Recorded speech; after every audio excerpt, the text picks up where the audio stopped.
Hey everybody, so we're talking today about radicals. That's the little thing underneath the square root sign. It's actually a radical sign. Um, you may or may not know square roots are not the only thing.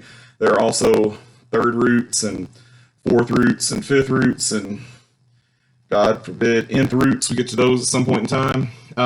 Not in geometry though, thankfully.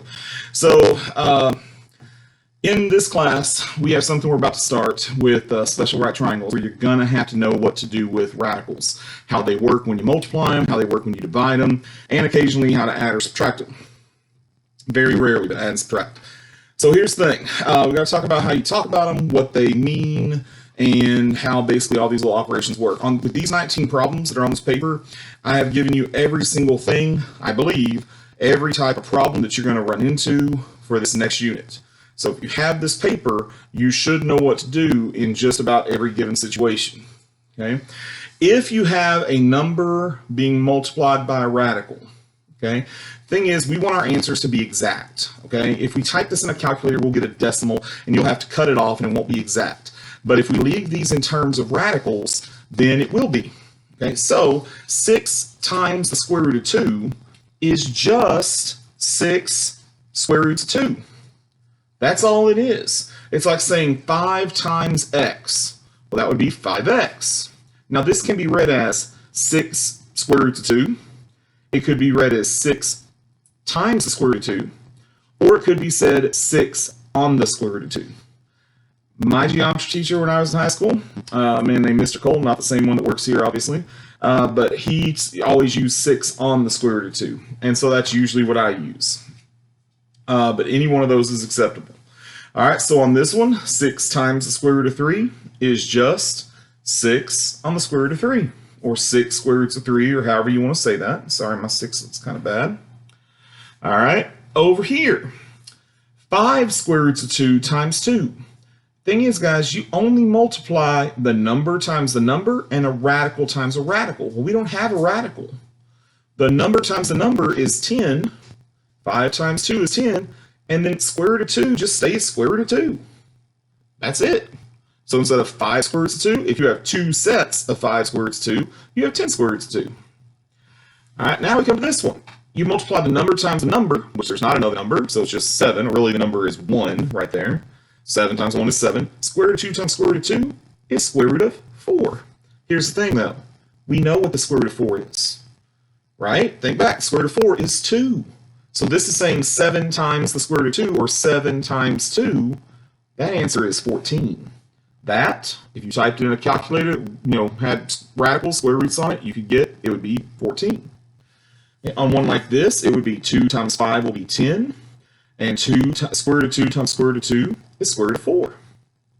But we know the square root of 4. Anytime you have one that you know, you need to go ahead and simplify. The square root of 4 is 2. And 10 times 2 is 20. This whole thing right here is 20. All right. Over here, if you multiply a number times a number on the square root of 3 times 4, it's just you multiply the number times the number. 4 times 7 is 28, and the square root of 3 is just the square root of 3. That's the answer we want. Please understand, that is an exact answer. You probably don't understand how much that is. Okay? Honestly, if I don't think about it for a little while, I don't understand how much that is. It's about 50-ish, somewhere around in there, I believe. But, I'm not exactly certain how much it is. Just like up here, 6 on the square root of 3, that is about 9 or 10. I'm not sure how much, but it's about that. But that is an exact answer.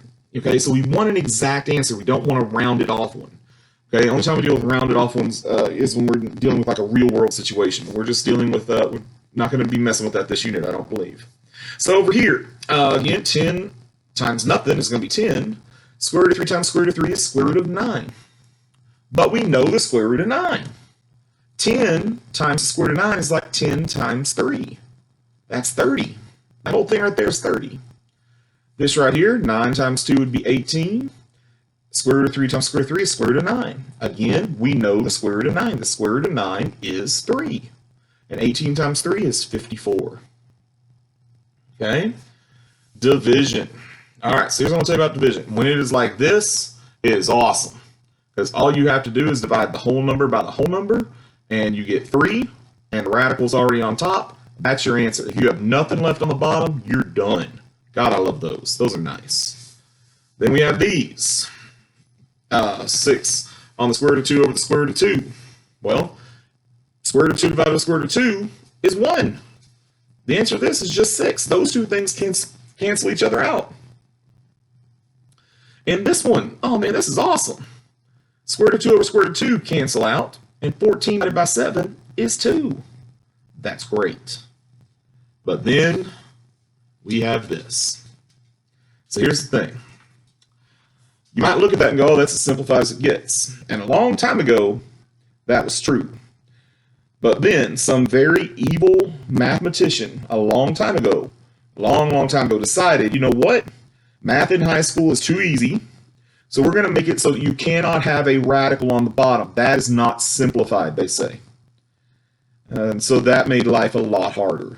Okay, it made things a lot more difficult. So to fix this, this is what you have to do. All right, we cannot change the amount, okay, because you just can't make something more than it is. But we can multiply this number by 1. Okay, if you multiply something by 1, it doesn't change the amount. Here's the trick. 1 can be written a lot of different ways. I could write 1. Let me write it over here. I could write 1. I could write 1 over 1. I could write 2 over 2. I could write a over a. I could write the square root of 2 over the square root of 2. That's also 1. And you know what? That's what we're going to need, because we need to get rid of this square root of 2 on the bottom. So this is where the math gets tricky, is when we're dividing.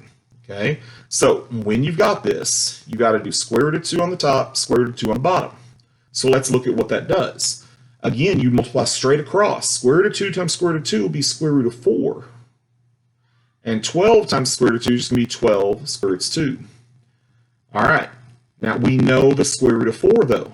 That's the thing. By multiplying this by square root of 2 over square root of 2, it's going to let us get rid of the radical on the bottom. That is going to become 12 on the square root of 2 over 2. See, that square root of 4 became a 2. The top stayed the same, but it's not going to stay the same, because 12 divided by 2 is 6 on the square root of 2. All of that simplifies to 6 on the square root of 2. Okay? I know that's a lot. Okay, it's going to take a little bit of practice. That's what you're going to do tomorrow.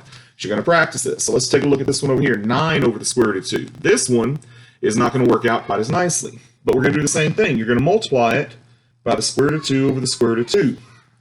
Okay, 9 times the square root of 2 is 9 square roots of 2. And square root of 2 times square root of 2 is square root of 4. But we know the square root of 4. So we leave the top alone, and we change that to that. And guys, at that point, you stop. Okay? Some teachers might tell you, and if yours does this, will tell you to go ahead and divide that and put 4.5 on the square root of 2. I always believed that mixing fractions and decimals, or decimals and radicals, was not a good thing. So my students, I want you to leave it like this. That is the answer I want. You don't have a radical on the bottom. This is simplified enough. That's it. Okay, on to this one. Easy one. Square root of 3 and square root of 3 just cancel out. The answer's 5. Nice. All right, on this one, square root of 3, square root of 3 cancel out, and 16 divided by 4 is 4.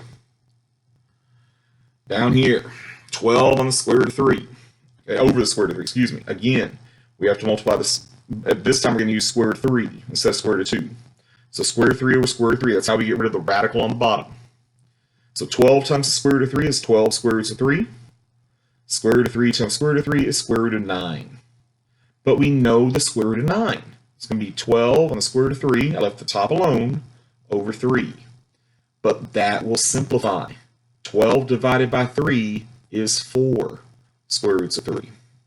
Looks like I did leave a couple of examples off, but honestly, I think this pretty much covers enough that you should be able to apply this stuff to get all the other multiplication done. All right, so all we have left are 3, multiplication and division, excuse me, is 3 addition and subtraction problems. Pretty easy. These are really nice because if you think of this like a variable, like x, okay, this is 7x minus 2x. Well, if you think about it, 7x minus 2x would be 5x, but in this case, our x is the square root of 2. Okay, and that's it. That's the answer. That's the exact answer. This one says 6 square roots of 3 plus 3 square roots of 3. Well, 6x plus 3x would be 9x, or in this case, square root of 3. Okay, addition and subtraction of it's great as long as you have the same radical. When you get to this one, ladies and gentlemen, this is done. That does not simplify. That is as simple as it gets. Okay, that is as simplified as it gets. So that's it, guys. That's how you add, subtract, multiply, and divide radicals. They do get a lot more complicated, but not in this unit. So there's not much to worry about right now. As long as you can do ones like this, you will be good. Good luck.